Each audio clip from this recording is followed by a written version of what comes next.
Se o método Paulo Freire fosse realmente aplicado no Brasil no processo de alfabetização, então a educação básica não precisaria levar de 1 a 2 anos para alfabetizar as crianças.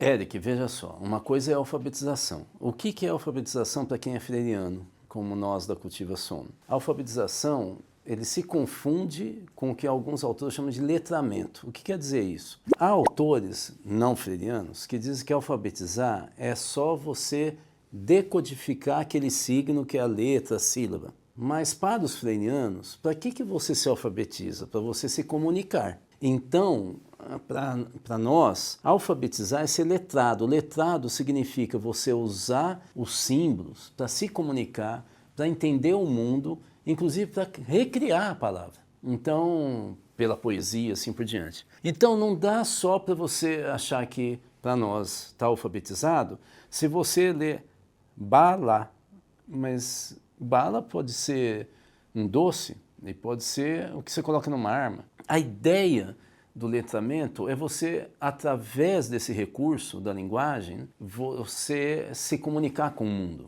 né? Você se relacionar com o mundo, você aprender com o mundo. Nesse sentido, não dá para você pensar só em 1, 2 anos. A ideia aqui, inclusive que mundialmente se fala, é da aprendizagem ao longo da vida. É isso que se diz nos organismos multilaterais que tratam da educação em todo o mundo. Essa ideia de que não basta você, nesse conceito de letramento, você apenas olhar lá aqueles símbolos lá que a gente chama de letra e a partir daí entender o que a pessoa está querendo passar para você. A ideia é de você ir além, aprender o mundo, a ler o mundo e você se relacionar com ele, mudá-lo, negociar com esse mundo, porque o mundo é feito pelos humanos, né? É importante a gente entender que não basta ter 1 ou 2 anos.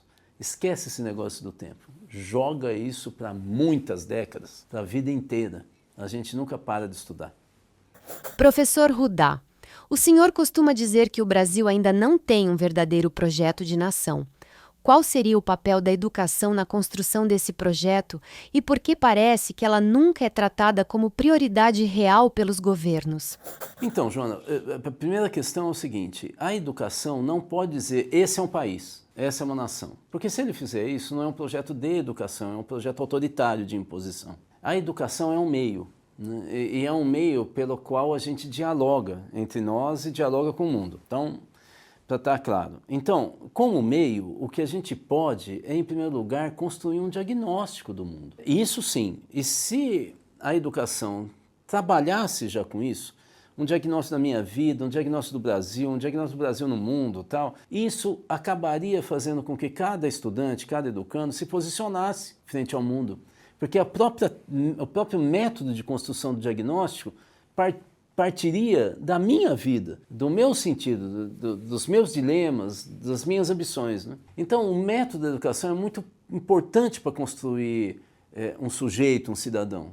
Ele é um método, ele é meio, né? É nesse sentido que eu acho que a gente tem que pensar como a educação como um projeto de país, um projeto de civilização, né? É isso que eu acho que é mais importante a gente ter claro. Quanto a essa questão da gente não conseguir ter um projeto de nação, isso é até uma discussão muito importante na sociologia, e talvez o autor que eu tenho mais identidade com essa discussão sobre esse tema é o Caio Prado Júnior, né? Ele dizia que o problema é que como nós não tivemos uma revolução burguesa, como foi a Revolução Francesa, como foi a Revolução Gloriosa na Inglaterra, como a gente não teve nenhum processo revolucionário de passagem do feudalismo para o capitalismo, a gente teve o Brasil já nasceu como país dentro do mercantilismo e a gente foi fazendo acomodações, a gente não conseguiu construir classes, inclusive, em contradição, porque o Estado brasileiro sempre foi autoritário, né? E ele, como se fosse um demiurgo, né? Lá em cima, ele diz o que nós somos.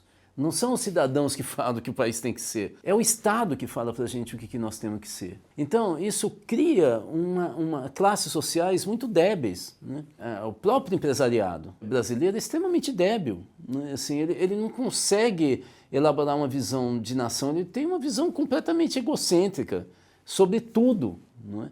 Você vê que Agora, com a história das tarifas impostas pelo Trump, você vê que os segmentos empresariais meio que falavam o Brasil vai entrar em caos. Eles não tinham nem visão de qual que seria o impacto. O impacto de todos os estudos é que seria minúsculo. O impacto sobre inflação, sobre a balança comercial, setorialmente, obviamente, teriam setores muito mais afetados.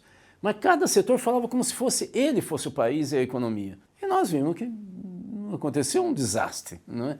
Aconteceu um desastre para alguns setores da economia, mas eles logo se recuperaram. E esse é o problema. Como a gente não conseguiu ter um embate entre classes sociais que construísse uma visão de nação a partir da situação de classe, e como o Estado brasileiro ele criou a ideia de civilização, você vê a independência. Imagina, tem país que decreta a independência, sendo que esse cara que decreta a independência em relação ao país central, né, que coloniza a gente, ser justamente o cara que decreta isso, o filho do rei, e que queria voltar para Portugal.